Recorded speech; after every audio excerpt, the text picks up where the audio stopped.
while I'm resting here in the nighttime plane, I decided to reflect back on some of the things that I have noticed so far now.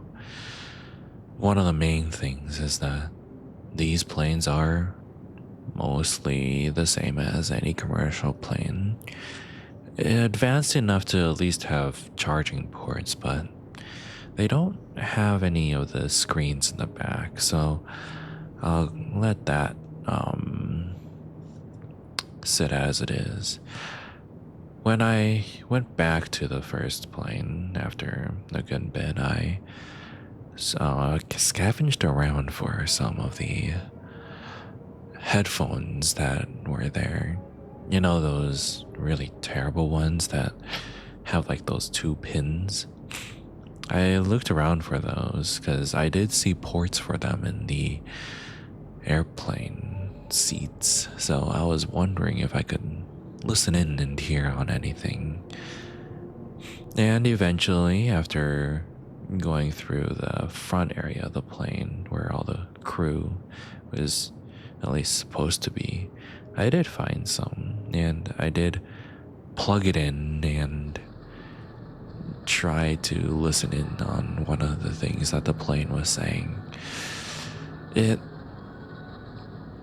honestly seemed like a whole bunch of garbled mess. I don't know how else to explain it. It sounded like there was a lot of overlapping radio channels just playing all at once.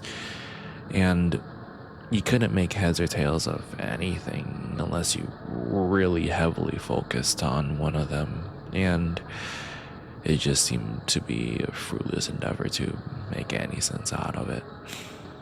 I think that it would have been something if I was able to make sense of anything, but I guess in the end I wasn't able to figure out a single thing. And the airplanes themselves, they were mostly economy class. It was the very cheap airplanes that I was going on, because I wasn't planning on staying on them for at least, this long. But I'm now stuck here, and I'm stuck trying to make sense of everything. It's those very cheap airlines that is mostly economy and tries to stuff as many people in as possible while trying to make as much money as possible. At least that's what I've been to, at least. I was trying to go to a vacation before this, and it really just fell flat, I guess. Anyways, I went back and forth on the plane, basically looking into every nook and cranny. It seemed to be about the same length as an average plane, and everything seemed to be pretty nice overall. It was just constantly in the air. You would assume that these planes would run out of fuel at some point, but I guess in this dimension there's no really need to worry about that. Even though when you look outside, it's obviously in the air. I don't even know what I'm gonna do with that, but God, it's all confusing anyways. When I travel through the planes, it just seems to meld all into one anyways. In the second plane, it seemed to be mostly the same as I've noted before, and there was not any major difference anyways. The seats themselves were as comfortable as the other ones, as packed in as sardines as airplanes can go, and as claustrophobic as one can get in an airplane, while probably going with regulations of some sort. There's probably some limitations that I don't even know of, but I tried my best to sit on through and continue on with everything. The planes themselves are not the largest that I have seen, but it's about as much as you would expect for, well, the flights that I was going on. Basically, like in-country flight with minimal, like, downtime, at least. I don't even know what I'm talking about at this point. I'm just trying to figure out the inner workings of these planes. I started scrounging around in the overhead bins as well, and they appear to not have much of anything in them. They were basically all empty when I opened all them all at once and looked through them. So there's not much to scavenge around on there. All the planes did have the similar things that an airplane would have. Well, at least the first couple that I've viewed so far, where there was a life vest under the seat, classic brochure of the airline in the pocket in the front, and a fold down table for me to at least enjoy the meals that I have been eating so far.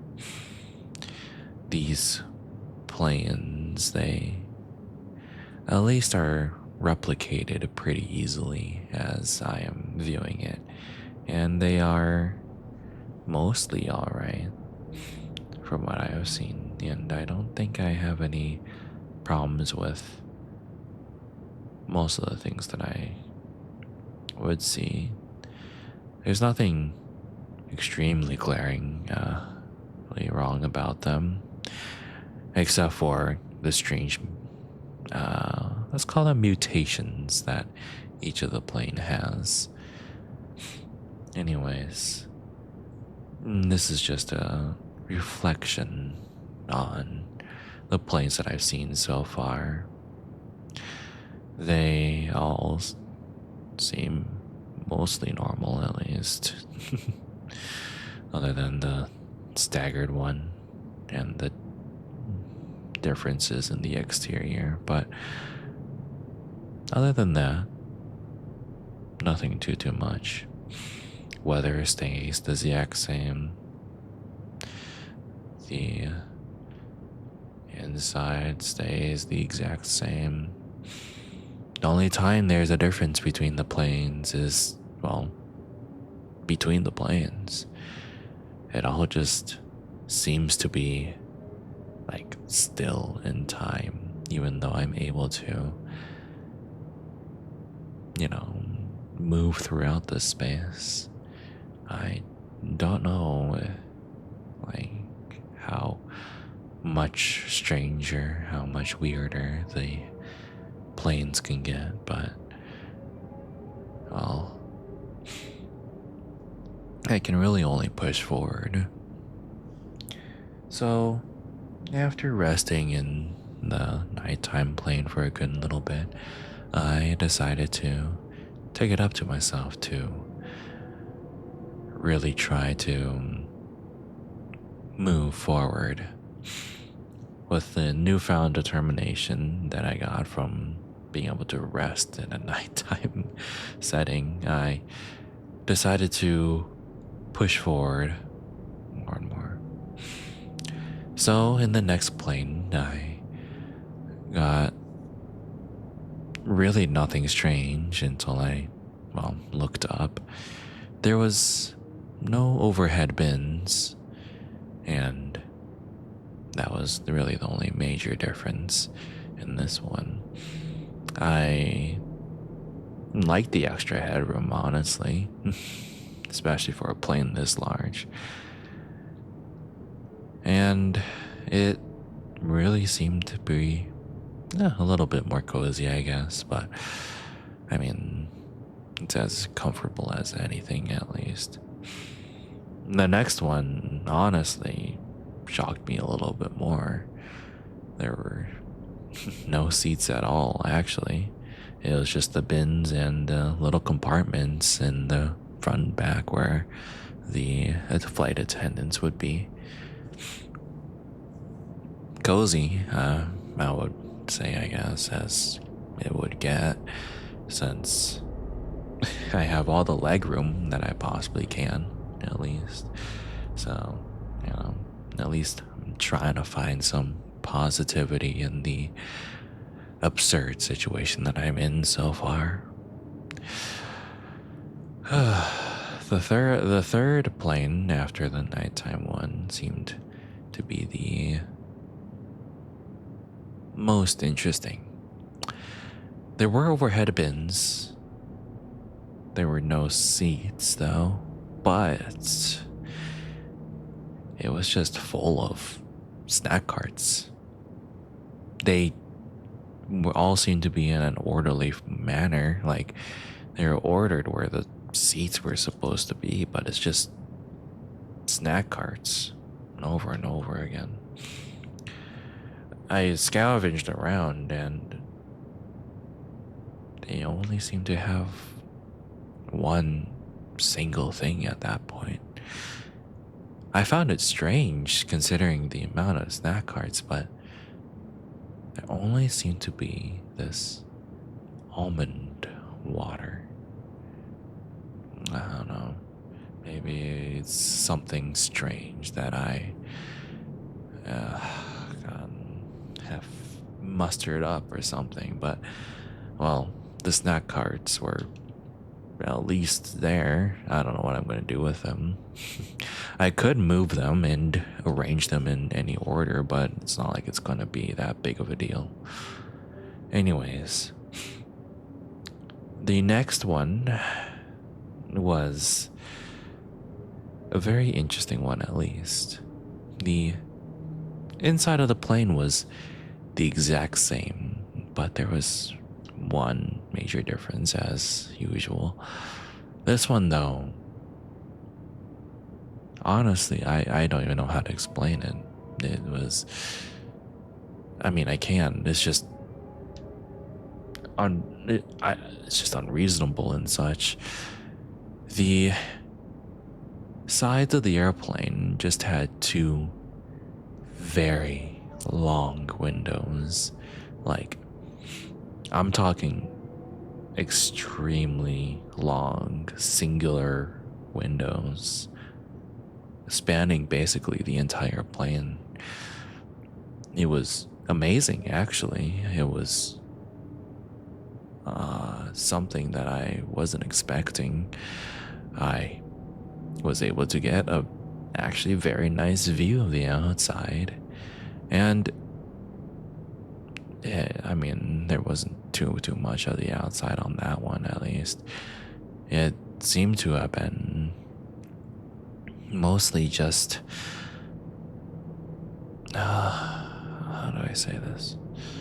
It was just cloudy, really, from what I remember of it. Yeah. And it just seemed to be something that wasn't that big of a deal, at least from what I've seen. So, at least there was weather outside compared to some of the other ones, and I was able to get a good view of it. I tried just seeing as far as I can outside, but being at a plane window, I was really only seeing the outer wing and maybe a little bit down, but I didn't see too much ground, I would say. Anyways, the next plane after that, I decided to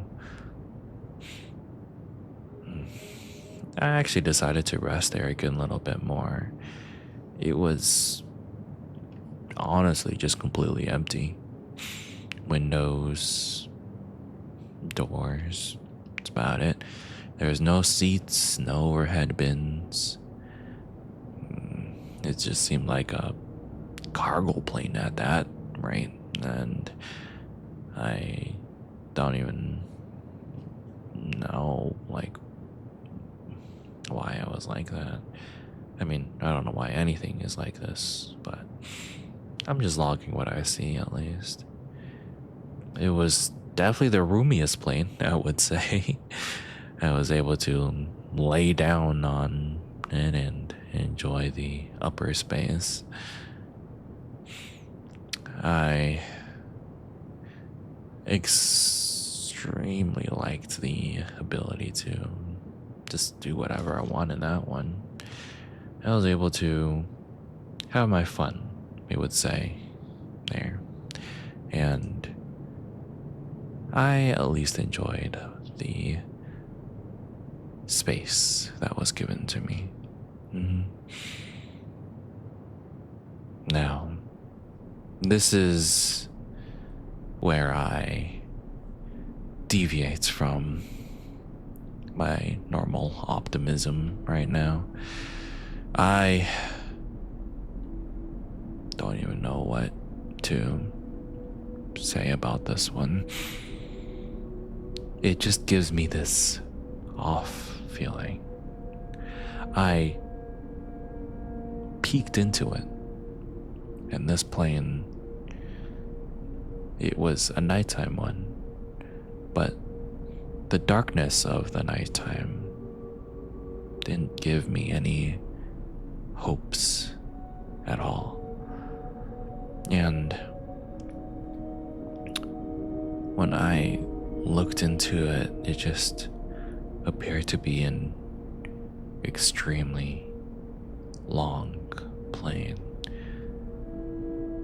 The planes, they were the exact same size most of the time, but this one, this plane right here, it gave me this feeling of dread, this weird sinking feeling whenever I peeked into it. I immediately fall back to the empty plane as soon as I could after getting that gut-wrenching feeling. I don't know how to explain it. It's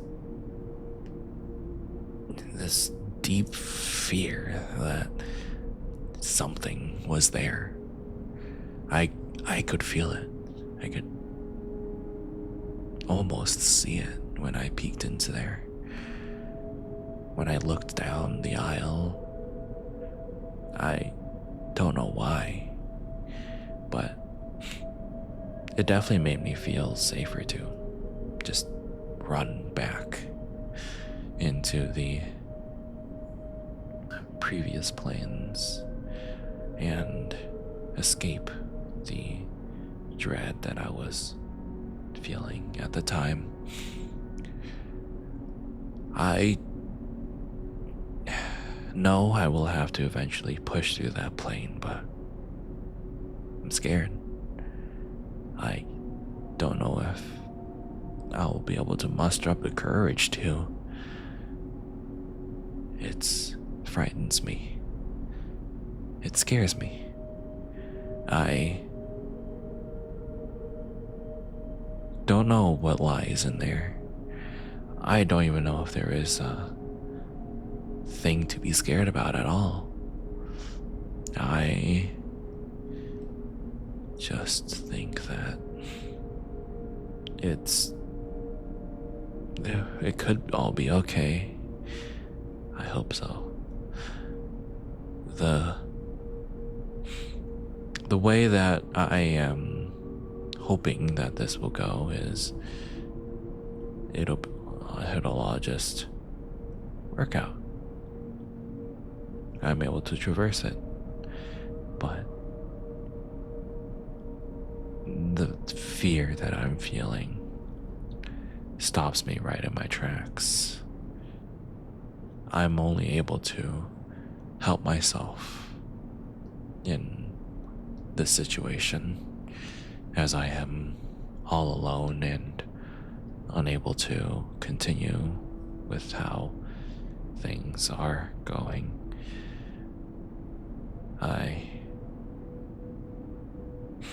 have to take some time to consider. Maybe